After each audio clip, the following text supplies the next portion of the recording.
시청자 여러분 안녕하십니까? VOA 모닝뉴스 시작합니다.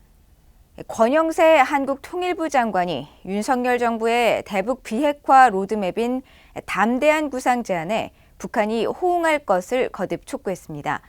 안토니오 구테르스 유엔 사무총장도 전 세계 핵 위험이 수십 년 만에 최고조에 달했다면서 핵 문제 해결을 위한 북한의 대화 동참 필요성을 강조했습니다. 첫 소식 조상진 기자가 보도합니다. 권영세 한국통일부 장관은 30일 통일부가 주최한 2022 한반도 국제평화포럼에 참석해 윤석열 정부의 대북 비핵화 로드맵인 담대한 구상을 거듭 강조했습니다. 권 장관은 북한이 이 제안을 거부한 데 대해 북한이 지금의 태도를 바꾼다면 미국, 중국 등과 협력해 국제사회에 전폭적인 지원을 이끌어낼 것이라고 밝혔습니다. 저는 북한이 우리의 제안을 진지하게 검토해서 건설적인 자세로 대화에 나서기를 진심으로 바라고 있습니다. 어떤 의제, 어떤 자리라도 대화의 문만 열린다면 제가 직접 뛰어갈 각오입니다. 권 장관은 대북 비핵화 로드맵인 담대한 구상이 한반도의 군사적 긴장을 완화하고 평화를 정착시키며 남북의 경제적 번영을 실천적으로 모색하는 방안이라며 북한이 제기하는 소위 체제 안전 문제도 미한 간 협조를 바탕으로 북한과 협의해 나갈 것이라고 말했습니다. 또 담대한 구상은 북한이 원하는 어떤 의제에 대해서도 진지하게 협의할 수 있는 열린 제안이라며 대화가 시작되면 허심탄회하게 요구사항들을 이야기하고 실용적이며 열린 자세로 실질적 해결 방안을 강구해 나갈 것이라고 강조했습니다. 저는 이러한 윤석열 정부의 제안이야말로 역대 어느 정권보다 실현 가능성이 높고 또한 가장 강력한 실천 의지가 뒷받침된 것이라고 확신합니다. 그런 만큼 이제 남북 간에 필요한 것은 오로지 대화와 실천입니다. 그럼에도 북한은 우리의 제안에 대해 여전히 폄훼와 거부의 입장을 견지하고 있는데 참으로 안타까운 일이 아닐 수 없습니다.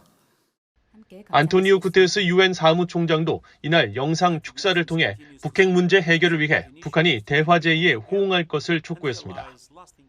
I urge the Democratic People's Republic of Korea to positively respond to the offers to engage in dialogue and for all parties to build on earlier agreements.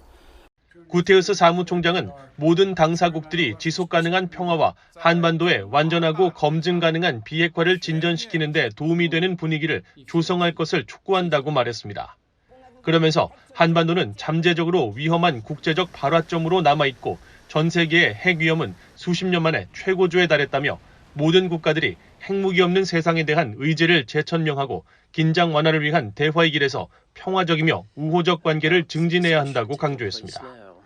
VOA 뉴스 조상진입니다. 미국 정부가 북한의 완전한 비핵화와 함께 기존 유엔 안보리 대북 결의 이행의 중요성을 다시 강조했습니다. 중국이 반발하고 있는 한국의 사드에 대해서는 자위적 방어 수단이라는 기존의 입장을 재확인했습니다. 함지하 기자가 보도합니다. 베단트 파텔 국무부 수석 부대변인은 29일 전화 브리핑에서 러시아의 전문가가 미국이 북한의 핵실험을 부추긴다고 주장하고 북한 매체가 이를 크게 보도한 것과 관련해 북한이 여전히 7차 핵실험을 준비하는 것으로 평가하느냐는 BOE의 질문에 완전한 비핵화 의지를 거듭 확인했습니다.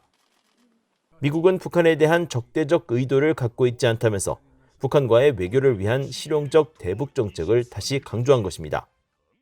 I would reiterate that our goal remains the complete denuclearization of the Korean Peninsula. The U.S. harbors no hostile intent toward the DPRK, and our policy calls for a calibrated, practical approach that is open to and willing to explore diplomacy with the DPRK to make tangible progress that increases the security of the United States, our allies, and our deployed forces. 파텔 부대변인은 그러면서 우리는 전제 조건 없이 북한을 만날 준비가 돼 있으며 북한이 우리의 제안에 긍정적으로 반응하기를 바란다고 밝혔습니다. 이어 우리는 북한의 최근 도발에 대응하고 기존 유엔 안보리 대북 결의들을 이행할 의무도 있다고 강조했습니다. 앞서 알렉산드로 보론초프 러시아 과학원 동방학 연구소 한국 몽골 과장은 지난 27일 러시아 타스 통신과의 인터뷰에서 미국과 한국이 북한을 부추기고 있다는 느낌이 든다며 그들은 북한이 하루빨리 핵실험을 진행하기를 바라고 있는 것 같다고 말했습니다. 또 북한 관영 매체인 조선중앙통신은 29일 이 내용을 비중 있게 보도하며 미국과 한국이 한반도 주변 정세를 고의적으로 격화시키고 있다고 주장했습니다. 파텔 수석 부대변인은 이어 최근 한국 정부가 사드 기지에 대한 환경평가협의회를 구성한 것과 이에 따라 예상되는 중국의 반발에 대한 BOE의 논평 요청에 사드는 한국의 자위적 방어수단이라는 기존의 입장을 재확인했습니다. I addressed this a number of weeks ago, but we believe that THAAD is a prudent and limited self-defense capability designed to counter DPRK weapons programs. 파텔 수석 부대변인은 그러면서 한국에 대해 방위적 수단을 포기하라고 비판하거나 압박하는 것은 부적절하다며 중국의 주장을 일축했습니다.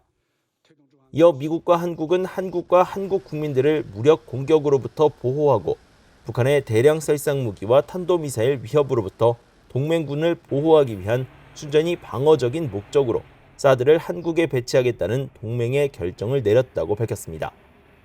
BOE 뉴스 함자입니다. 북한의 핵 능력이 고도화됨에 따라 북한이 생화학 무기 등 대량 살상 무기 사용과 사이버 공격에 더 공격적으로 나설 가능성이 크다는 분석이 나왔습니다.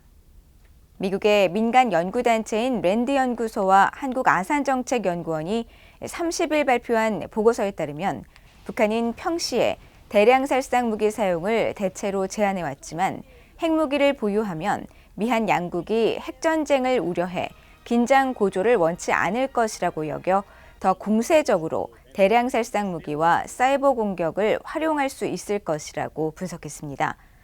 보고서는 그러면서 미한 양국이 북한의 대량 살상 무기와 사이버 공격 탐지를 위한 노력과 책임 소재 규명을 위한 노력을 강화해야 하며 도발 방지를 위한 억제 체계 구축과 북한의 도발에 대한 분명한 한계선과 구체적 대응을 정하고 이를 경고해야 한다고 강조했습니다.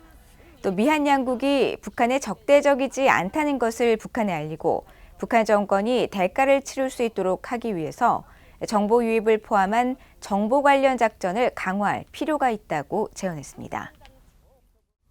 미국 의회 내에서는 북한이 핵실험을 감행할 경우 북한과 거래하는 중국 은행에 대한 이른바 세컨더리 제재를 가해야 한다는 목소리가 높습니다.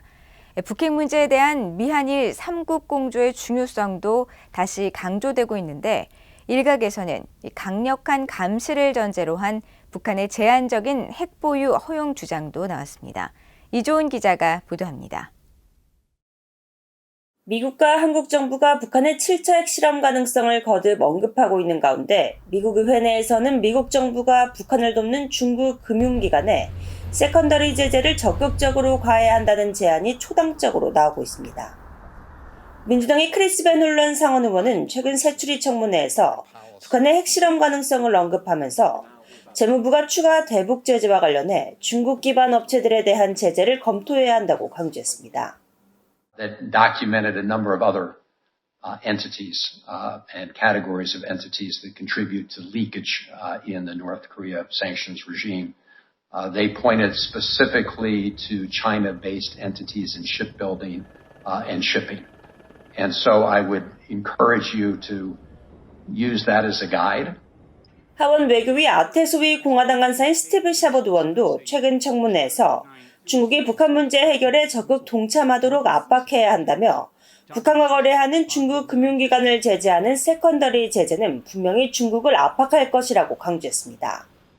That would most assuredly get their attention, but it's something that both Republican and Democratic administrations have been reluctant to do.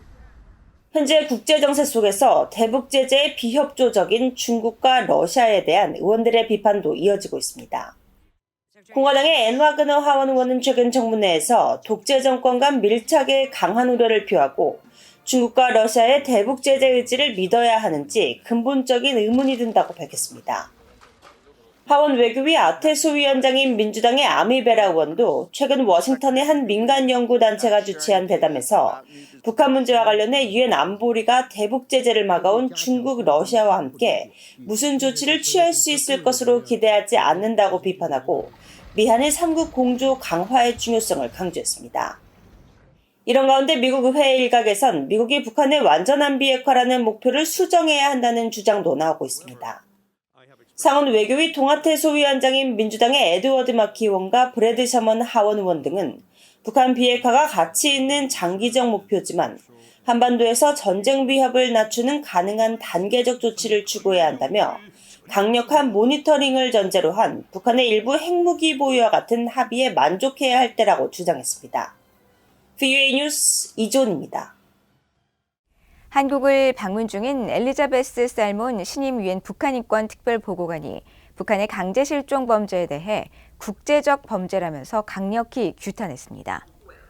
살몬 보고관은 30일 서울 유엔 인권사무소와 북한 인권시민연합 등이 공동 주최한 북한 강제실종 관련 행사에서 영상 축사를 통해 30일은 유엔이 지정한 세계 강제실종 희생자의 날이라면서 강제실종은 현재 전 세계 많은 독재 정권에 의해 자행되는 범죄 행위로 국제적 범죄라고 규탄했습니다.